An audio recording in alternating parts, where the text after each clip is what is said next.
Hello everyone, welcome to Psychology School. My name is Ankita Mishra and I am teaching psychology to class 11th and 12th CBSE. So here I will explain the chapters of psychology of class 11th and 12th CBSE. I hope this will help you understanding and learning basic psychology. I would like to tell you that psychology itself is an interesting subject. To understand psychology, you need to relate your life experiences and yourself to the subject. So while learning psychology, try to enjoy it. This is the only way to learn and understand. Today I am going to start chapter 2 of class 12 psychology, self and personality. So students, so far we have discussed about the individual differences, and now you can think over some reasons that why people are different. It may be because of intelligence, values or interest, etc. factors. Now you may have experienced that you behave differently from others in any situation, and also you share some similarity or relation with others. So why does this happen? Now you will come to know about these things, about many interesting things about yourself after reading this chapter, self and personality.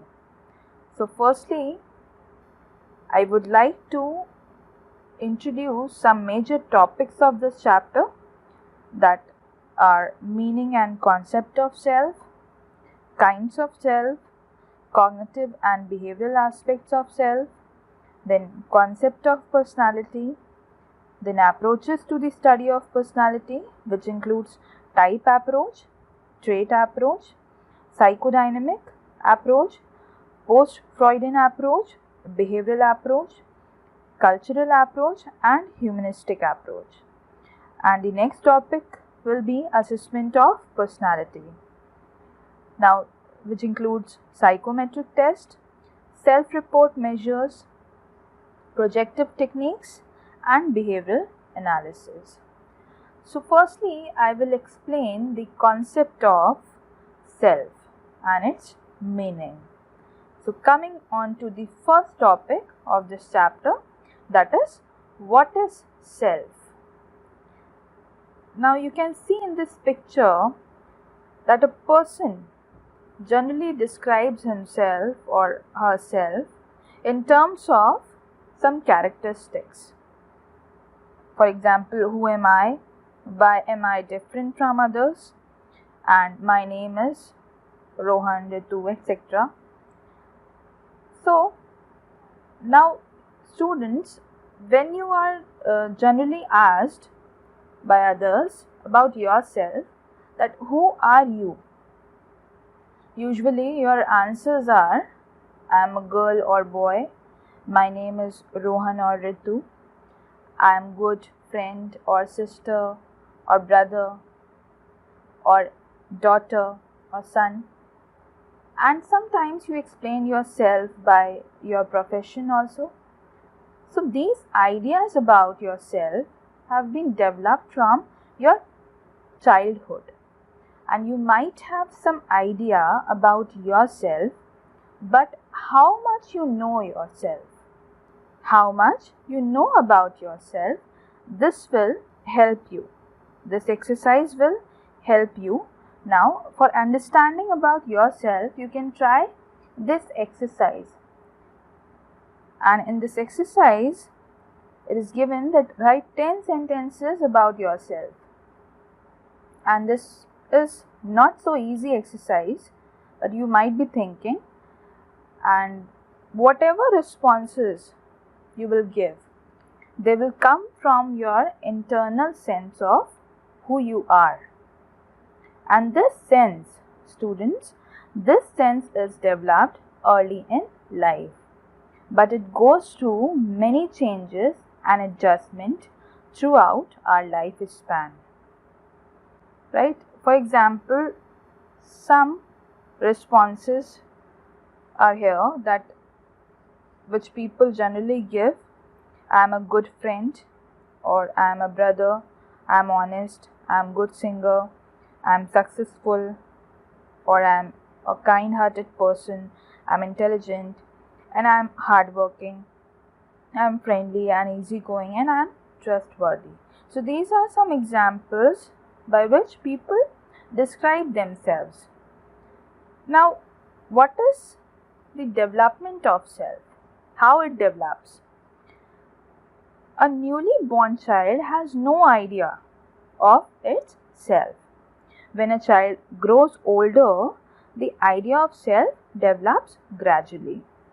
And parents, friends, teachers, society, neighbors play a very important role in shaping a child's ideas about self. Right? So, our experiences and our interactions with other people influence the development of self. And it can be concluded that meaning of self is formed by our experiences, our interactions with our environment, family, and many important persons in our life. And people usually define themselves in terms of their personal identity as well as social identity. Now, coming on to the difference between personal identity and social identity. Now, what is personal identity? People generally explain or define or they describe themselves according to their personal identity. Now, what is it? It refers to those attributes or characteristics of a person that make her or him different from others. For example, his name, age, and gender. It makes a person unique from others. For example, individually generally define himself or herself by his or her name, qualities, likes and dislikes, views, etc. And these characteristics shows his or her personal identity. Now, coming on to social identity. Now, social identity refers to those aspects of an individual which link her or him to a social or cultural group. Now, an individual's social identity is obtained or derived from the group or society. For example, when an individual describes himself or herself as an Indian or American, Hindu or Muslim, North Indian or South Indian, etc. So these descriptions shows an individual's social identity. Now, come on to definition of self. Now, what is self? It refers to the totality of an individual's conscious experiences, ideas, thoughts and feelings with regard to herself or himself. Now, it is the awareness of an individual about his or her personal as well as social identity, about his or her inner feelings, thoughts, emotions, values, experiences and beliefs, and therefore the study of self help us to understand not only who we are but also others and our uniqueness as well as our similarities with other people. So, with this we have finished with the first topic of this chapter, that is meaning of self, and now you can try to think about yourself. Who are you? Thank you very much. If you find this worthful to you, make sure to subscribe and hit the bell icon so that you will get the notification of all upcoming lecture series. For notes and PDF, you may follow me on Telegram by searching t.me/Ankita310 or @Ankita_310. 310. Thank you very much.